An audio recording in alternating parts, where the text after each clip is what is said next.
나가겠죠. 이 두 가지가 중요한 겁니다. 그래서 제가 그동안 비만 치료의 경험을 바탕으로 이제 신인류 다이어트라는 책을 냈는데, 제가 신인류라는 표현을 쓴 거는 우리 몸은 구석기 시대의 유전자를 갖고 있어요. 아직도 기아 상태에 대비해서 에너지를 비축하려는 몸인데, 환경은 인류 역사상 유례 없을 정도로 음식의 풍요로움을 누리는 환경에 살고 있어요. 단돈 1,000원으로 햄버거를 먹을 수 있는 시대에 살고 있단 말이죠. 1960년대만 해도 보릿고개라는 말이 있었고 춘골이라는 말이 있었는데, 이렇게 유전자와 환경이 충돌하는 이러한 환경에서 살고 있는 우리 21세기 현대인들이 바로 신인류인 겁니다. 신인류들은 신인류를 위한 다이어트를 별도로 하셔야 돼요. 그래서 오늘 저만의 비법을 여러분들께 함께 나누고자 합니다.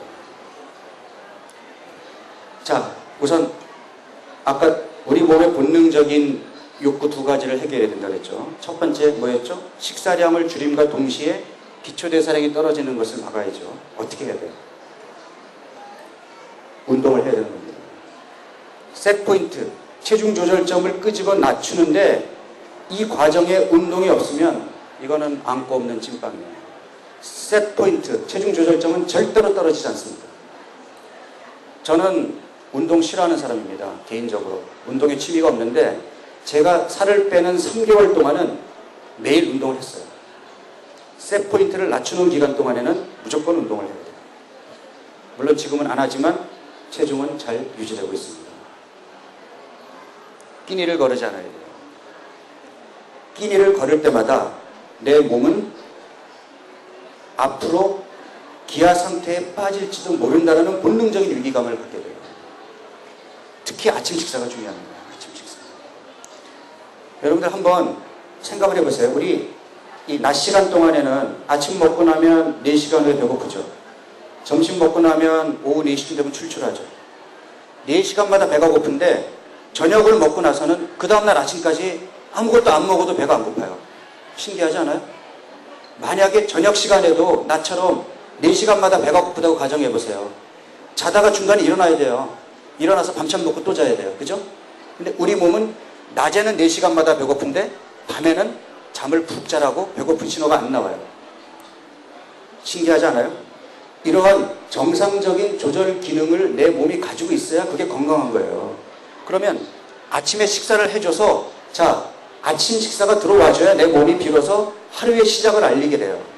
그러면 이제부터 4시간마다 배가 고파야지라고 생각하고 내 몸이 활발하게 돌아가다가 저녁이 되면, 자, 낮 동안에 내가 활동한 거를 쉬면서 손상된 세포를 다시 재생하는 시간을 가져야지 하고, 저녁 시간이 되면은 비축 모드로 가면서 배고픈 신호가 사라져버린단 말이죠. 이러한 생리적인 신호를 유지를 해야 되는데 아침을 거르게 되면 어떻게 돼요? 이 세팅이 뒤로 밀려요. 또 점심 먹고 저녁 먹고 또 배가 고파가지고 11시 한 번 더 먹어야 돼요. 그러면 아침에 일어나면 어떻게 돼요? 세팅이 뒤로 밀려 있으니까 배가 안 고파. 그럼 아침을 안 먹고 가서 또 점심부터 시작해요. 당연히 살은 찌고 내 몸의 생리적인 기능은 떨어지게 되겠죠. 무조건 아침 식사를 시작해서 내 몸의 생리적인 기능을 정상으로 만들어줘야 돼요. 단백질 섭취를 많이 하게 되면 기초대사량이 떨어지는 것을 최소한으로 줄일 수 있다. 자, 그 다음에 본능적으로 나오는 식욕을 내 몸을 살살 달래면서 조절하는 비법이 있습니다. 몸을 살짝 속여주는 거예요. 아까 제가 칼로리 밀도라는 얘기 했었죠. 여러분들 비빔밥 한 그릇 먹으나 햄버거 세트 메뉴로 먹으나 내 몸이 배가 불러 라고 느끼는 건 똑같은데 칼로리는 2배 차이가 나죠. 어떻게 하느냐? 채소, 해조류, 버섯같이 칼로리 밀도가 낮은 음식으로 배를 채워서 몸을 살짝 속이는 거예요. 비빔밥 먹을 때 밥을 반만 덜어내고 반만 넣어서 먹어도 야채가 많이 들어와서 배가 불러요. 나는 포만감을 느꼈지만 실제로 칼로리는 줄어드는 효과를 내는 거죠. 이게 몸을 살짝 속이는 방법이에요. 또는 단백질을 몇 끼니 챙겨 먹어요. 단백질, 두부, 계란, 생선 이런 것들을 몇 끼니 챙겨 먹으면 단백질은 포만감을 일찍 찾아오게 하고 그 포만감을 오래 유지시켜주기 때문에 평소보다 덜 먹어도 내 몸이 살짝 속아요. 셋 포인트를 낮추는 기간 동안에 저는 환자들한테 하루 4끼를 먹으라고 그래요. 그럼 환자들이 깜짝 놀라죠. 아니 지금 2끼만 먹어도 살이 안 빠지는데 하루 4끼를 먹으면 어떻게 살이 빠지죠? 하루 4끼를 먹어서 내 몸을 살짝 속여줘야 조금씩 들어와서 내 몸이 아쉽지만 일정한 시간이 되면 계속 음식이 들어오니까 어때요? 내 몸이 긴장을 안 해요. 긴장을 안 하니까 렙틴이 부족해라는 신호를 적극적으로 뇌에 보내질 않기 때문에 내 몸이 살짝 속으면서 살이 빠지는 겁니다. 물을 수시로 마시는 것도 하나의 방법이죠. 자, 이 셋포인트 교란 물질이라고 제가 어려운 말이지만 이름을 붙였는데 이게 뭐냐면은 우리 몸이 알아서 본능적으로 일정한 체중과 체지방을 유지해 줘야 되는데 이런 걸 먹게 되면 내 몸이 헷갈려 가지고 체중 조절점을 위로 올려놓게 돼요. 여러분들 지금 비만 인구가 늘어나는 것이 80년대, 90년대보다 식사량이 많아서 늘어난 거라고 생각하세요? 그렇지 않습니다. 이러한 음식들을 많이 먹어서 그런 거예요. 설탕, 단순당, 트랜스지방 이런 음식 섭취가 늘어나기 때문에 일정한 체중을 유지하려는 체중 조절점이 흔들리면서 살이 찌는 거예요. 그리고 가짜 배고픔에 속으면 안 돼요. 내 몸에서 실제로 에너지가 필요해 해서 배가 고픈 게 아니라 스트레스를 받아가지고 단 음식이 땡기는데 그때 손이 가면 그때는 살이 찌게 되죠. 그래서 스트레스를 조절해야 돼요. 자, 트랜스지방, 그 다음에 단 음식 소비가 늘고 있어서 제가 이런 설탕이나 액상바담은 여러분들 오늘 집에 가셔서 그 편의점이나 슈퍼에 가가지고 우리가 마시는 음료 있잖아요. 뒤에 성분 표기를 한번 보세요. 보시면은 심지어 두유나 요구르트에도 설탕이 들어가 있어요. 두유는 예를 들면 두유 60몇 %는 큰 글자로 써 있고 조그만 글자로 정백당 이렇게 설탕입니다. 또는 액상바당, 물엿 이런 거 다 설탕류입니다. 왜? 우리 현대인들이 벌써 단맛에 익숙해져 있기 때문에 식품을 파는 쪽의 입장에서는 달게 만들어 놓지 않으면 팔리지가 않으니까 심지어는 우유에다가도 설탕을 집어넣고 거기에 과일 향을 첨가해서 바나나 우유니 딸기 우유니 해가지고 모양은 우유 같은데 사실은 설탕물을 우리한테 공급하고 있는 거예요. 이러한 설탕을 먹게 되면 셋포인트가 흔들려서 살이 찌게 되죠.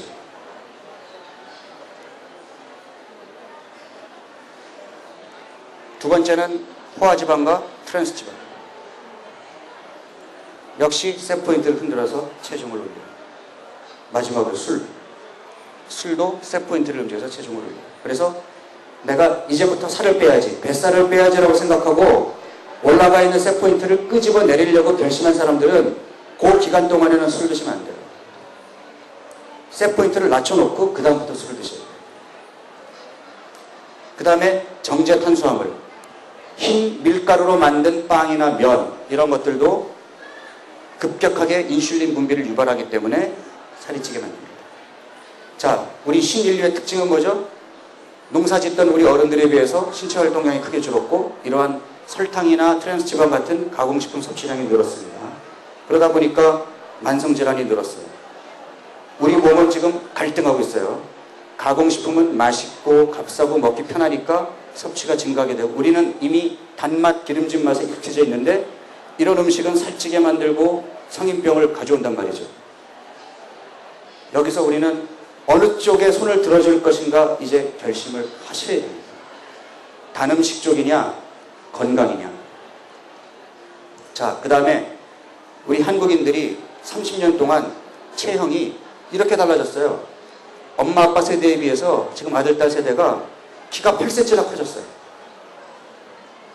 농사도 안 짓고 신체 활동량은 떨어졌는데 잘 먹다 보니까 이렇게 몸이 커졌어요. 그러면 우리 21세기를 사는 신인류들은 어떻게 먹어야 되느냐? 신체 활동량을 옛날 어른들 수준으로 높이거나 차 팔고 시골 내려가서 농사를 짓거나 그게 현실적으로 불가능하다면 섭취량을 줄여야 되겠죠. 왜? 덜 움직이니까 과거 우리 조상들보다 덜 움직이니까 덜 먹어야 돼요. 그러면 어떻게 덜 먹어야 돼요? 첫 번째가 건강을 해치는 가공식품의 섭취를 줄여야 됩니다.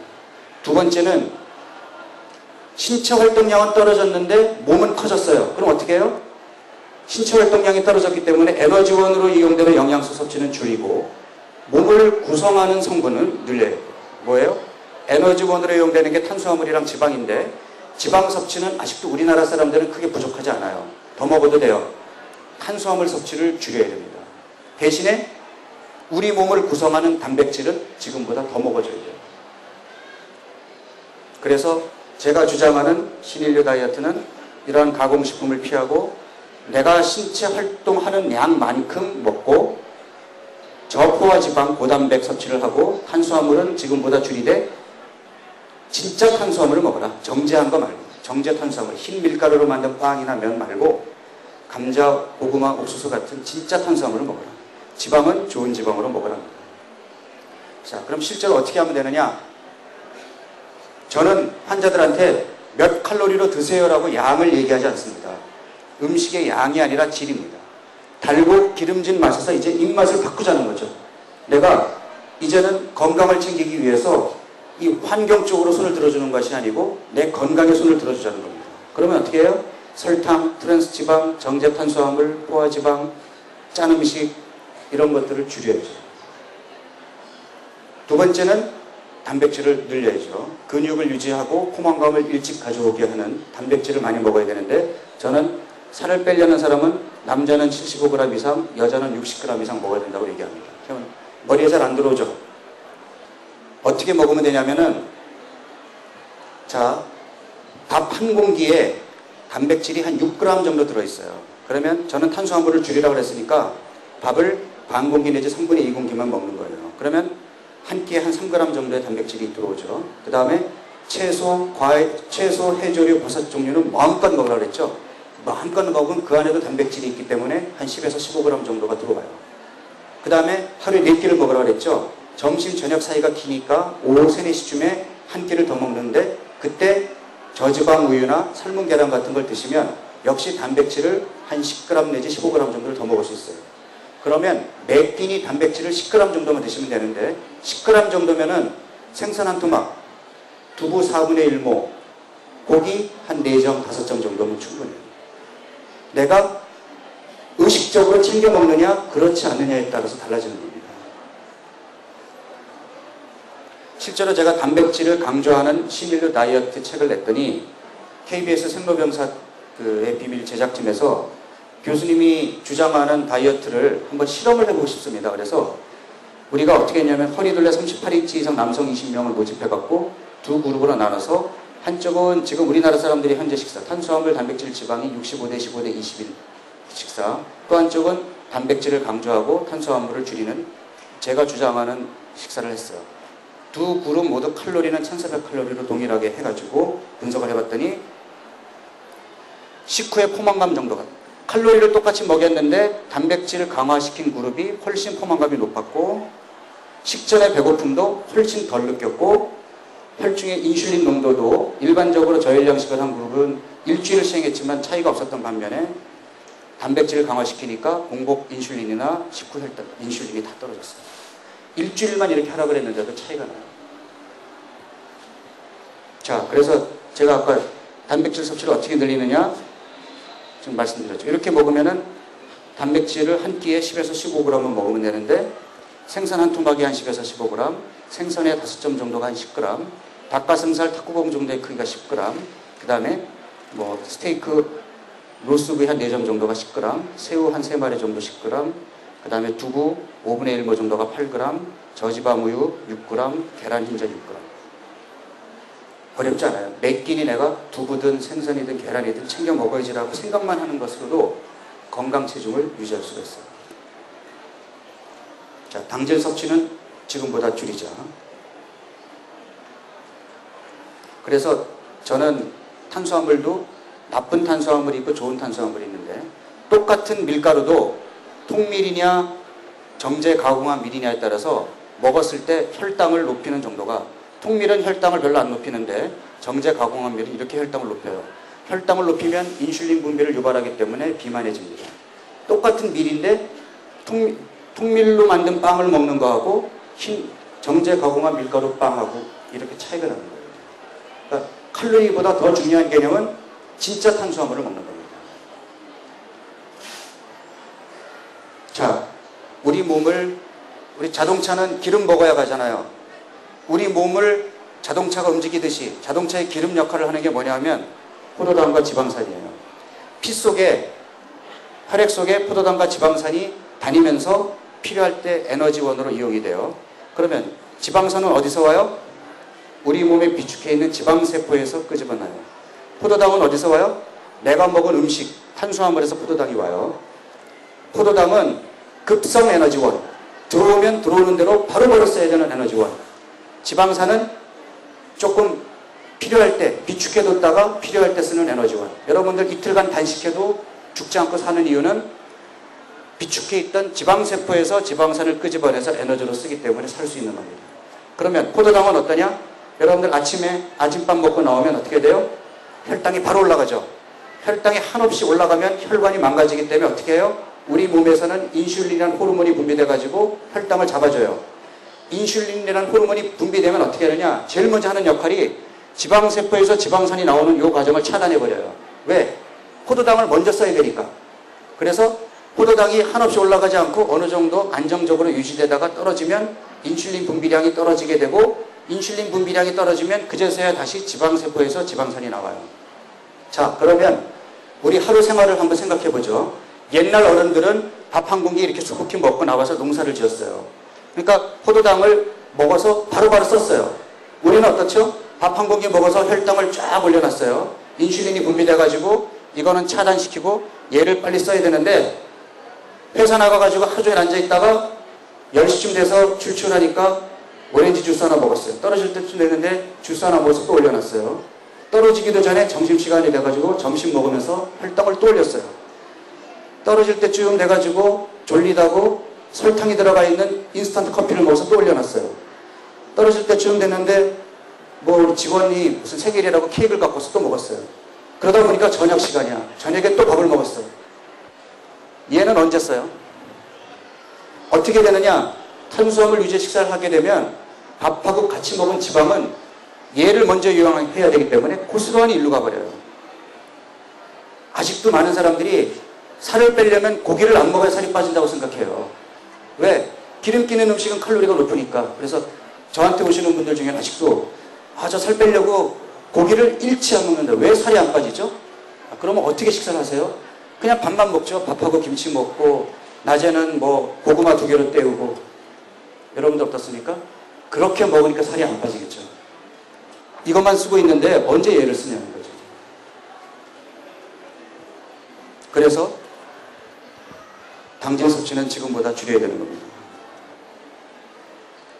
그리고 지방은 몸에 좋은 지방으로 적절히 먹어야 되는 겁니다. 제가 주장하는 다이어트의 식사는 채소와 단백질을 풍부히, 왜? 내 몸을 살짝 솟게 해주니까. 그리고 탄수화물은 진짜 탄수화물, 지방은 좋은 지방으로 적당히. 그래서 저는 설탕, 액상과당, 트랜스지방은 제일 꼭대기, 이거 먹지 마라. 규칙적인 운동과 스트레스 관리가 밑바탕에 깔려있는 상태에서 에너지 밀도가 낮은 채소나 해조류, 버섯은 마음껏 먹고 단백질 위주의 식사를 하고 흰빵, 정제 탄수화물은 가급적 적게 먹고. 제가 주장하는 건강 다이어트는 3일체입니다. 균형 있는 영양, 신체 활동, 스트레스 조절입니다. 그래서 저는 지금으로부터 7년 전에 이런 체형을 갖고 있다가 3개월 동안 셋포인트를 끄집어 내려가지고 살을 뺐습니다. 그래서 지금도 그 체중을 유지하고 있습니다. 살을 빼는 것이 아니고 셋포인트를 낮추는 것이 중요합니다. 저는 아침은 절대 거르지 않습니다. 그리고 밥은 밥 공기에 먹는 게 아니고 반찬 공기에 담아 먹습니다. 밥은 적게, 반찬을 풍부히. 특히 식탁에 보이는 채소, 해조류, 버섯은 마음껏 먹습니다. 그 다음에 단백질 의식적으로 챙겨 먹고, 외식할 때는 무조건 밥을 반을 덜어 먹고, 그 다음에 국이나 찌개는 가급적 건더기만 먹고 물은 수시로 마십니다. 술을 마실 때에는